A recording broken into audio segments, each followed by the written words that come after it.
Hey guys, it's OSK. I'm going to be starting a new series here. I'm going to be practicing my casting on a regular basis, and I figured why not show you the progress. So I have for you something taken off my stream from earlier tonight. It is the 17th, so we did cast some scrims with Krashy this time, and I do hope you enjoy. If you do like the video, please don't forget to like and subscribe. I won't have any end cards, so we'll get that all out of the way now. And please feel free, follow the Twitch channel. I do do both gameplay and practice my casting quite frequently, so feel free to hop on over there, and I hope you enjoy the video. The beautiful music. Pretend like we have a transition happening. Yes, and now we see Krashy on the casting desk. Krashy, how is Curse doing today? Yeah, Curse, a player that I've actually had the pleasure of bumping into him quite a bit. So they're going to be landing here at Ruby, and they actually do have a mana vault for themselves as well. Now, one thing to note, Curse on the Conduit, their team composition going to be playing with Player 2 and Spooks, the Conduit, the Pyromancer, and the Toxicologist, as it looks like they have a mostly uncontested drop here, OSK. So they're just going to be able to just relax and take this easy and just find all the scrolls, find all the loot that they're looking for, as they're just going to be getting prepared and ready for that like early to mid game lull. Yeah, and it seems that way for most of the lobby. I say that, then Glitz immediately gets a nice little disruption on the microwave, but they are in the absolute best place for a date in the HoloLands there. The beautiful scenery of Ruby Grove, the red mist, the pink love hearts that you love to see, and Mills with nothing but hate for his opponent here. Just a little bit more HP to tick off, but just a little bit right is his shot. Yeah, some beautiful stuff. Hate, but also nothing but the Frost Gauntlet. He has nothing else, and Gil's going to be finding that second disruption, and this is going to be the last player of Auto for short off the spawn. You hate to see it, but it's just, it just plays out like that sometimes. You have to imagine that Auto for short is just going to be running for his life, but the chance to potentially pick up these teammates without any kind of looting being done, it's just not looking very good here, OSK. Yeah, it do be like that sometimes. This Auto for short's just going to find himself, looks like getting a disruption onto Glizz over here. He's still doing work despite being a little bit disadvantaged here. No belt, just a little bit of boots. I can't see what kind of gauntlets he's running here, but he's still after it right now. This is some great stuff. Now, I do not think that he will ever have an opportunity to pick up Microwave in particular, as he is quite separated out. He's so separated out that our spectator client's actually having him skip around. So that's a very long range away from his teammate there.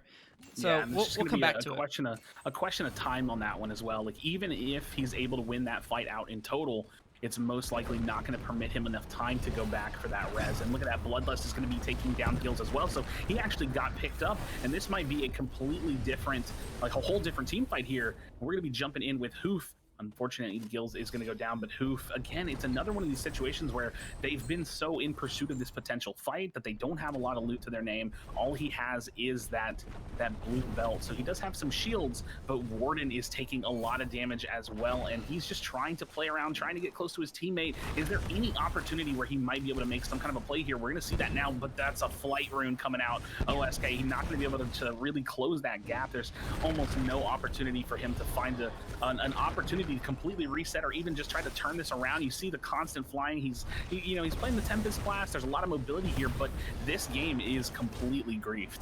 Yeah, and it seems that way here. Thankfully, like you mentioned, he does have one of the more evasive classes, but it's not going to matter as he is just getting absolutely focused down by this Frost. Now, if he can work his way around this building here, maybe a quick reset, maybe weave his way through the trees, we can hear that Featherfall going off, so he is in a little bit of danger here. But it looks like the reset is going to pay off here as he does find a little bit of cover to get away from this Frost. If he can just follow up, slap a little bit, he will be in a much better place. Yeah, and this is one of those situations where he's really just playing for as much little chip points as he can in this format. You see him, he's looking to chase up. That's going to be that Frostborn holding on to the Featherfall. Hoof might be able to find one here. If he can get this Exile, at least they will put a little bit of points on the board. So Hoof is going to go on ahead and get this. And that, I have to say it now, I'm going to go on ahead and call it Bloodlust making a huge mistake in this game because, they have the complete control potentially. I mean, I don't know where his teammates are, but any opportunity for you to take a 1v1 in a situation where you might have multiple teammates alive, that is just too risky, and we're going to see exactly why here. Yeah, exactly. I don't know if that would be a misplay on his part or a misplay on his teammates' part, because typically what you want to do is you want to focus one person at a time. You can maybe deal with a 1v2, but a 1v3 is nearly impossible. And just the fact that they left that 1v1 to be in sort of a in a 50-50 scenario for their teammate there and end up getting thirsted while dealing with a entirely another team, that is a big misplay. And I would like to see just a little bit of adjustment there on the next time. Maybe a little bit of better communications. Maybe a little bit of saying, hey, we got a single guy over here. We got his two teammates potentially. Let's try to focus him down. But instead, Hoof is going to get off scot-free. Only a sniper from very long range trying to get him, but we know how difficult it's going to be to actually do anything. So Hoof is looking pretty good. Yeah, he's looking pretty good. He'll be able to edge out a little bit more placement points. Again, this is all just chip, right? A little bit, whatever kind of value he can get. Looking at the kill feed, though, Willfire finds 1, 2, 3, a full execute onto a team. So that's, unfortunately, again, they did lose Bloodlust. That's actually his teammate right there. So it's going to be Willfire and Slade, Z-Slades. So they're going to be, there's some opportunity. You have two. It's not completely done for, but look at that. We're jumping into a fight with Dirty Daryl. His teammate, a Cyanky, is going to be getting very, very low. That's going to be Bairuto. It's going to go ahead and knock him down to just a very low amount of health. And now Daryl is just trying to, reposition. He has the flight rune. That's going to be great for him, but he's got to land some of these crucial shots. The shockwaves are going down back and forth, and it looks like Daryl is getting so low again, one little click away from the exile or from the disruption, and as he finds one himself. So now Daryl and Shield Hero, they have a small window, a small pocket where they can reset a little bit, and they might be able to get up their teammate here. But this fight is back into the action. You see this enemy, the wind spam coming out. That's going to be Ruto going down. So it is a back and forth scrap here, as they still do have a little bit of time, and that's going to be the res that they're looking for. I don't know if you saw that, but Daryl lives on 1 HP and actually snipes the lobby. Look at him go! He's got 3 exiles to his name. That's the entire squad, all taken down by Daryl with a little bit of assistance by the rest of his team. That was some excellent stuff. I was not expecting that at all. He did an excellent job of keeping a little bit of distance between him and his opponents there, and even when it's close range, he has the calmness. He has the wherewithal to just stay focused, land this crucial snipe. Even if you're on 1 HP, it doesn't matter. Your damage output is the same, and he is showing that. Taking the high ground and just dealing the frost damage. That's what you love to see, and his teammates, of course, helping him clean it up with the rest of them.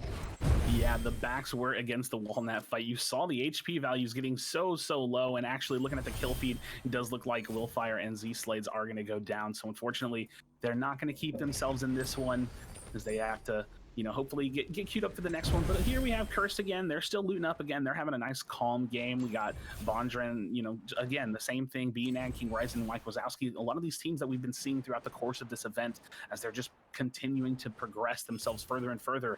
And one thing about squads is that, if you have an area, you're trying to really monopolize that area, get all the loot from that POI, from that position that you've landed in. So some of these early fights are conditional to your win condition. Like, you have to get through these teams. You can't really just split drops. There's not really a lot of room for anything like that. So all of these players, if they weren't contested, it's going to give them a gigantic advantage heading into this mid game, as they were able to completely loot their area.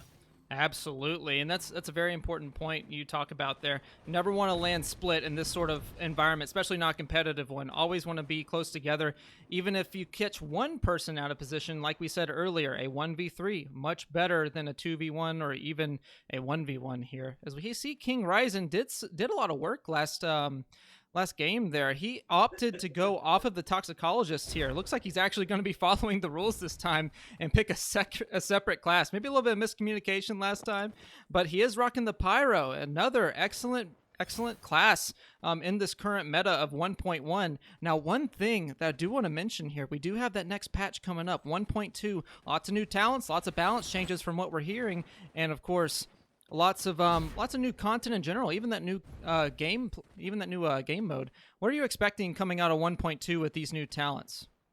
Oh, I definitely think that, we got the information from Jesse today over at Proletariat, giving us that final insight into these 3 new talents, what their values are, what the scaling is, and ultimately what trees they belong to. But the theory crafting can only go so far, even still, because we do not know what other changes are going to be coming. We know there's a Finders Keepers buff in the works, might be some changes to some of the other 3 cost talents that are in the game currently, so we can only theorize so much. But Speaking of theorizing and theory crafting and builds, one thing I'd love to ask is I'm seeing a lot of spirit talents in this squad scenario where players are actually running thirsty. What do you think about the thirsty talent in this? You're still going to see a healthy amount of recovery in this kind of a meta, but going into squad specifically, I'm seeing a lot of thirsty. What do you think that's all about? Well, interesting to note there. I think what we're seeing here is two teammates are going to be taking recovery at all times. If you're playing frontline, you want that recovery. But if you're playing backline, something like Dirty Daryl, something like a Conduit main, maybe even a Frostborn,